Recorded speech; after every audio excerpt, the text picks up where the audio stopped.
termotivasi dalam mengembangkan lagu edukasi dengan like video kami dan subscribe channel ini. Terima kasih.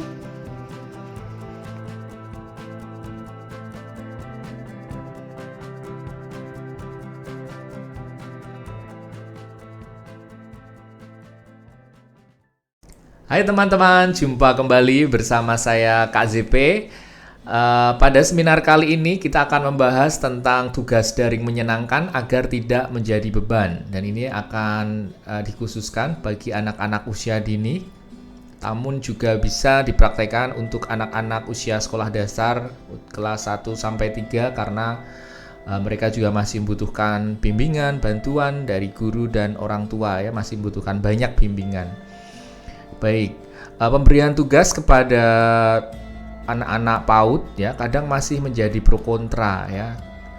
Seperti kalau dulu itu seperti pemberian materi calistung juga ya, terkadang masih menjadi pro kontra. Namun setelah saya teliti, setelah saya kaji lebih dalam ya, sebenarnya bukan masalah boleh atau tidak, namun kita harus bisa memperhatikan sejauh mana atau materinya seberapa sulit yang kita berikan kepada anak-anak dan bagaimana cara penyampaian kita kepada anak-anak ya. Karena ya kalau kita meminta anak-anak misalnya ya, kalau saya mengajarkan anak-anak untuk berhitung ya, kesannya itu anak-anak sudah dikasih tugas-tugas untuk mengerjakan soal-soal hitungan ya, padahal untuk anak-anak usia dini tidak harus dengan cara-cara yang seperti zaman dulu ya. Kalau zaman dulu memang kalau yang namanya belajar membaca, menulis, berhitung ya benar-benar menulis ya, kayak menulis ini Ibu Budi. Kemudian kalaupun untuk membaca juga ya, membaca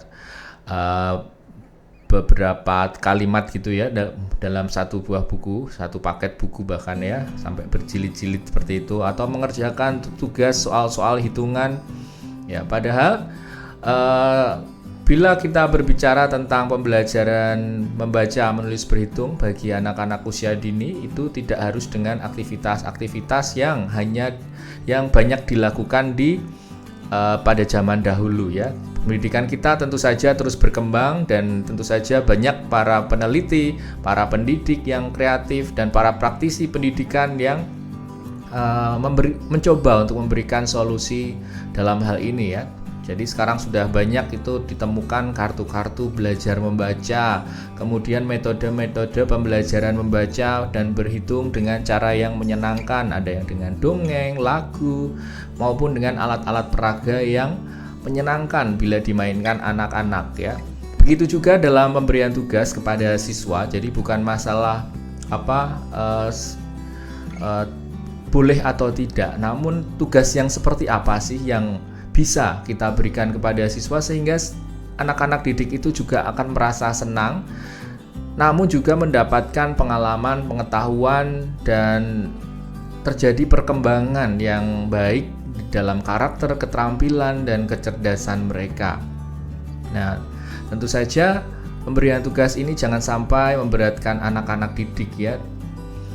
Di samping itu, pemberian tugas kepada anak-anak itu juga sangat penting dalam pada masa-masa sekarang, di mana kurikulum disederhanakan ya. Jadi kurikulum Diknas sudah memutuskan bahwa kurikulum perlu disederhanakan. Jadi ada indikator-indikator yang seharusnya dicapai, namun karena pembelajaran daring ini tidak seefektif kalau kita mengajar secara langsung, sehingga ada beberapa indikator yang tidak perlu dicapai. Jadi hanya pembelajaran inti saja yang diberikan kepada anak-anak, namun mereka tetap bisa yang terpenting adalah anak-anak tetap bisa melakukan pembelajaran, mereka tetap berkembang dan bisa beraktivitas yang positif ya, untuk mengurangi aktivitas-aktivitas negatif ya. Apalagi kalau mereka ada di rumah, tentu saja ya. Kalau pada zaman sebelum pandemi, kalau sudah ada di rumah, itu anak-anak akan cenderung ya lebih bebas, lebih bisa bermain sepuas-puasnya bersama teman-teman di rumah. Namun pada masa seperti ini ya, tentu pendidik juga perlu memikirkan beberapa hal agar anak-anak juga bisa melakukan hal-hal yang positif dan siapa tahu juga bisa membantu orang tua dalam memberikan aktivitas-aktivitas positif tersebut, dan salah satunya dengan memberikan tugas ya. Dan sebenarnya intinya pemberian tugas itu tidak hanya terfokus pada pengembangan kognitif anak ya. Kognitif itu tidak hanya pengembangan ilmu pengetahuan mereka ataupun tidak hanya keterampilan berhitung, keterampilan membaca ya, namun ada banyak hal atau pengembangan yang bisa kita berikan kepada anak-anak didik sehingga mereka tetap bisa berkembang dalam banyak aspek ya. Yang pertama adalah pengembangan keterampilan dalam kebiasaan hidup sehari-hari ya. Baik, saya akan memunculkan slide-nya sebentar. Ya, ini ada 4 aspek yang perlu diperhatikan ya. Tadi yang pertama adalah pengembangan keterampilan dalam kebiasaan ya, atau pembiasaan hidup sehari-hari ya. Pembiasaan hidup sehari-hari ini bisa terfokus pada cara anak-anak merapikan tempat tidur ya, atau kita bisa memberikan tugas kepada anak-anak tentang cara merapikan tempat tidur, mengganti pakaian sendiri, merapikan mainan dan lainnya ya. Kemudian anak-anak juga bisa kita berikan tugas untuk membantu orang tua ya. Tentu saja untuk membantu orang tua ini tidak perlu yang terlalu berat ya, tidak perlu sampai mencuci panci, mencuci wajan ya. Namun bisa dengan hal-hal yang sederhana, misalnya menyiram tanaman atau memberi makan hewan kalau mereka memiliki hewan peliharaan, mengelap sendok, piring ya. Yang penting adalah anak-anak tetap senang dan mampu melakukannya ya. Kalau dikoordinasi dengan baik, dikomunikasikan dengan baik ya dari guru ke orang tua, tugas ini harus dilakukan. Tentu saja anak-anak juga akan semakin terpacu ya, karena terkadang kalau orang tua yang secara langsung meminta anak-anak melakukan kadang tidak mau. Namun kadang juga banyak orang tua yang malah merasa tidak tega kalau menyuruh anaknya ini itu ya. Padahal itu adalah hal yang penting juga agar anak lebih berkembang dalam hal tanggung jawab dan kemandirian mereka. Kemudian anak-anak juga bisa kita berikan tugas untuk melakukan cara-cara menjaga kesehatan ya, baik tubuh ataupun menjaga kesehatan lingkungan. Ya, salah satunya ya, menjaga kesehatan tubuh bisa kita minta anak-anak untuk menggosok gigi ya, atau mencuci tangan, cara mencuci tangan. Dan saat mereka mencuci tangan, saat mereka menggosok gigi, kita bisa meminta anak-anak untuk mendokumentasikannya ya, atau meminta orang tua untuk mendokumentasikan melalui media handphone ya, atau dengan kamera foto ya juga bisa, dan nanti dikumpulkan ya sebagai tugas siswa ya. Dan jangan lupa untuk memberikan ya, pada akhirnya nanti mendapatkan nilai atau mendapatkan reward ya, sehingga anak-anak akan semakin terpacu untuk melakukannya. Kemudian yang kedua ya, poin yang kedua adalah pengembangan kreativitas dan kecakapan hidup atau entrepreneur. Ya, jadi kecakapan hidup ya dan kreativitas ini sangat berhubungan ya, dan dimana sekarang banyak para YouTuber ataupun orang-orang yang bisa menghasilkan uang atau menjadi orang terkenal karena media-media sosial, karena karya-karya mereka yang dipublikasikan melalui media sosial. Ya, jadi pengembangan kreativitas ini tentunya harus dengan pendampingan orang tua ya, karena ya namanya anak-anak usia dini pasti masih perlu dibantu ya, sehingga mereka bisa, misalnya mereka membutuhkan bantuan dalam menggunakan handphone atau menggunakan sarana internet ataupun media sosial, mereka masih dalam pendampingan orang tua, dan itu sangat-sangat penting ya. Atau dalam hal kreativitas ya, kita bisa meminta anak untuk membuat kreativitas dengan bahan-bahan yang ada di rumah ya. Salah satu contohnya misalnya membuat pesawat dengan botol air mineral bekas ya, atau membuat kreasi origami Bisa juga kita meminta anak-anak untuk memanfaatkan kain perca untuk membuat desain baju, ya gitu juga bisa. Yang terpenting adalah bahan-bahan yang kita yang bisa digunakan oleh anak-anak itu ada di rumah ya. Jadi untuk mengurangi akses keluar rumah ya, sehingga barang-barangnya ya tetap barang-barang yang masih steril, yang masih sehat, belum dipegang oleh orang-orang atau diri kita sendiri saat berada di luar rumah ya, dimana di luar rumah itu sudah rawan untuk terjangkit virus ya. Kemudian tugas kreatif yang lain, kita juga bisa meminta anak-anak untuk mengembangkan ya yang berhubungan dengan keterampilan anak dalam kecakapan hidup ya. Ya tentu ya seperti yang saya katakan tadi ya, banyak orang-orang terkenal atau orang-orang yang bisa menghasilkan uang hanya dari membuat karya-karya yang kreatif ya, dan kemudian divideokan, didokumentasikan dan dipublikasikan ya. Kita bisa memberikan motivasi kepada anak dengan mengenalkan banyak tokoh-tokoh terkenal yang bisa menjadi profesional, bisa menghasilkan uang, menjadi orang yang berguna dengan karya-karya mereka. Nah, ini biasanya dengan pengenalan tokoh-tokoh ini anak-anak akan semakin termotivasi, dan tentu saja ini sangat membantu juga untuk bagi anak-anak agar memiliki tokoh-tokoh yang benar-benar bisa diteladani ya, karena banyak tokoh-tokoh terkenal namun kehidupannya kurang bisa diteladani, sehingga anak-anak bisa meniru hal-hal yang negatif dari tokoh-tokoh yang dia idolakan. Nah, ini perlu juga bimbingan dari orang tua. Kemudian poin yang ketiga, nah ini kita bisa memberikan tugas dengan berorientasi pada pengembangan kecerdasan emosional dan spiritual ya. Kalau yang spiritual ini kita bisa memberikan tugas ya, meminta anak-anak untuk membuat doa-doa pendek ya, atau menghafalkan ayat-ayat dalam kitab suci, namun juga jangan yang terlalu panjang ya, yang pendek-pendek yang sekiranya anak-anak mampu atau bisa menghafalkannya ya. Karena pengembangan kecerdasan emosional dan spiritual pada saat-saat pandemi, pada saat-saat sulit seperti ini juga sangat penting, dan ini tidak boleh diabaikan ya. Karena dengan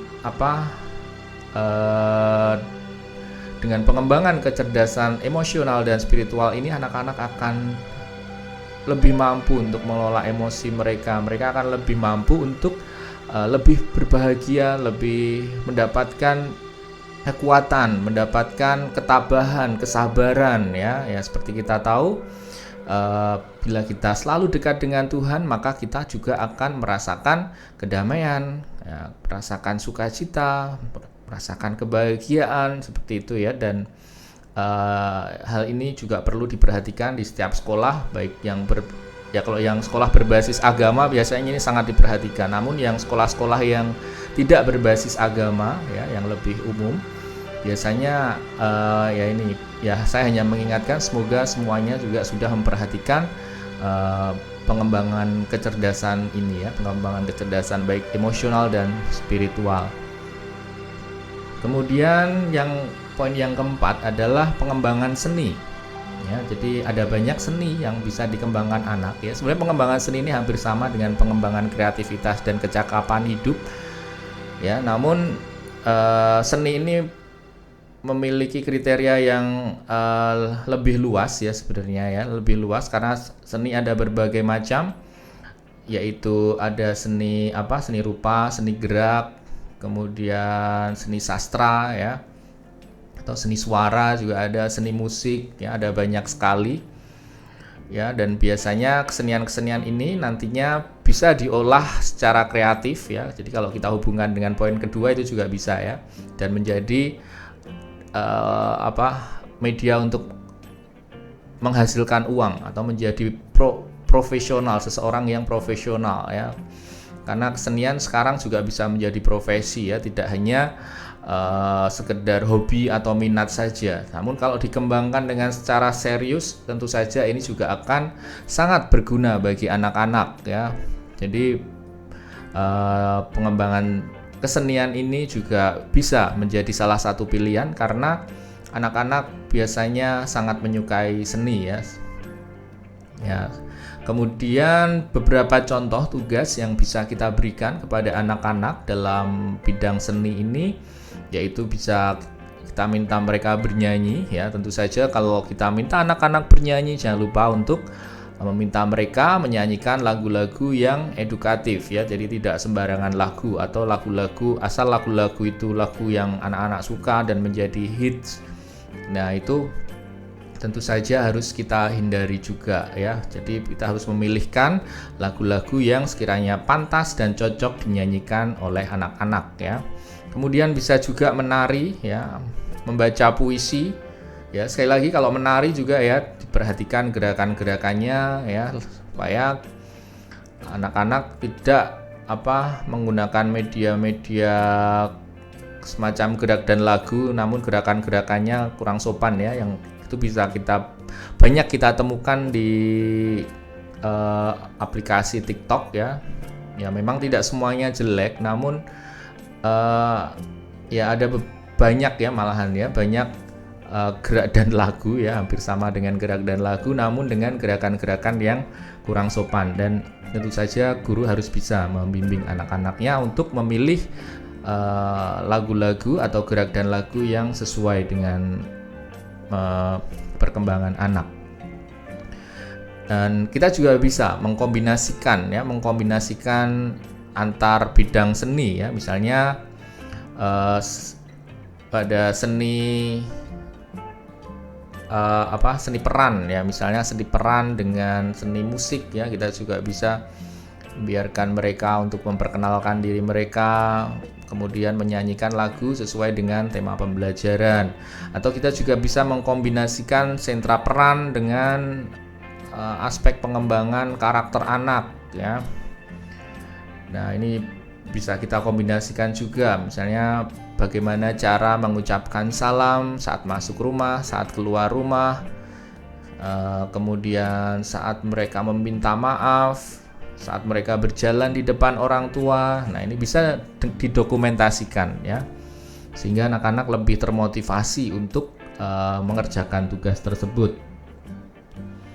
Kemudian ya tentu saja untuk melakukan hal ini sekali lagi memang dibutuhkan peran orang tua atau bantuan orang tua. Kalau anak merekam sendiri tentu saja mereka tidak mampu ya, dan ini harus membutuhkan peran orang tua agar anak bisa mengerjakan tugasnya dengan baik. Ya, selain pengembangan tersebut, tentu saja ada beberapa hal yang perlu diperhatikan ya, agar anak-anak benar-benar tidak terbebani dengan tugas-tugas yang diberikan oleh pihak guru atau pihak sekolah kepada anak-anak ya. Ya, salah satu poinnya adalah perlu dipertimbangkan agar tugasnya tidak terlalu banyak ya. Walaupun menyenangkan, namun kalau terlalu banyak nanti malah anak-anak bingung ya, mau dikerjakan yang mana dulu nanti, atau ada yang kelupaan ya. Jadi mungkin bisa seminggu paling tidak 2, maksimal 2 sampai 3 tugas itu sudah cukup ya, sudah cukup banyak bagi anak-anak. Dan kita juga perlu meminta anak-anak tetap memperhatikan protokol kesehatan ya. Misalnya kalau mereka membuat tugas tidak perlu sambil keluar rumah ya, atau kalau kita meminta anak untuk membuat sesuatu, bahan-bahannya ya sebisa mungkin yang ada di rumah ya. Jadi perlu diperhatikan ya, jangan memberikan bahan-bahan yang sulit kepada anak-anak, nanti mereka harus belanja keluar ya. Belum lagi nanti kalau mereka harus belanja sendiri ya, apalagi kalau uangnya nanti belum steril, habis dipegang oleh orang-orang yang terjangkit virus ya, atau barang-barang yang mereka beli masih terjangkit virus ya, kita tidak tahu. Jadi untuk meminimalisir anak-anak untuk terinfeksi itu harus kita perhatikan benar-benar ya, sehingga anak-anak tetap sehat, tetap bisa mengerjakan tugas mereka dengan baik, dan mereka tetap bisa berkembang ya dari segi pengalaman, pengetahuan, keterampilan, kecerdasan dan hal-hal penting lainnya yang perlu dikembangkan atau aspek-aspek lain yang bisa dikembangkan dalam diri anak melalui tugas-tugas ini.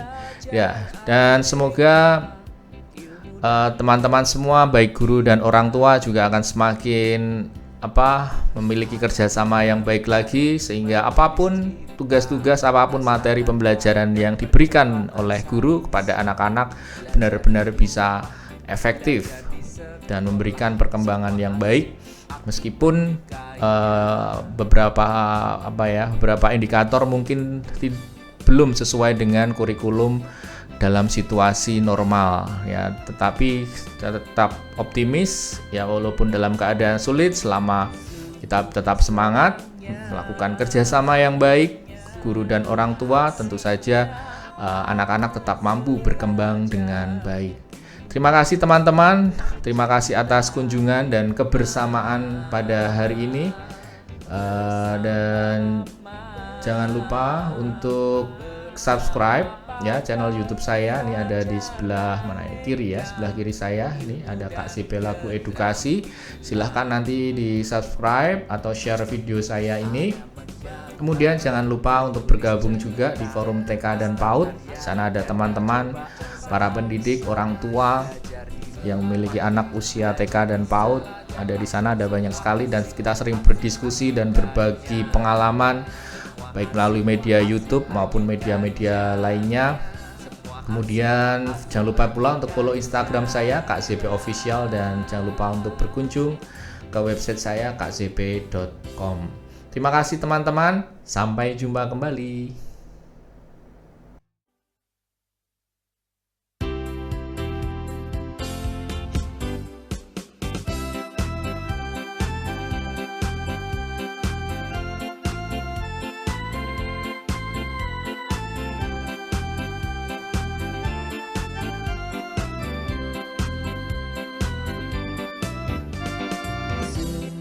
Senangnya, sungguh asiknya aku belajar di rumahku tercinta. Bersama mama, bersama papa, belajar aneka ilmu dan keterampilan. Menulis cerita, hasta-karya dan percobaan sains. Belajar di rumah, belajar di sekolah, semua asik, aku menyukainya.